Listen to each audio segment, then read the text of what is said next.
Hello mấy ní. Nay cùng tôi Unbox, blindbox bánh cá tôi tự làm nha.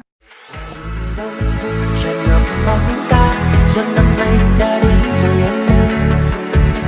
Người vui bên nhau tạm biệt năm cũ qua, xuân luôn vui về khắp bên mọi nhà.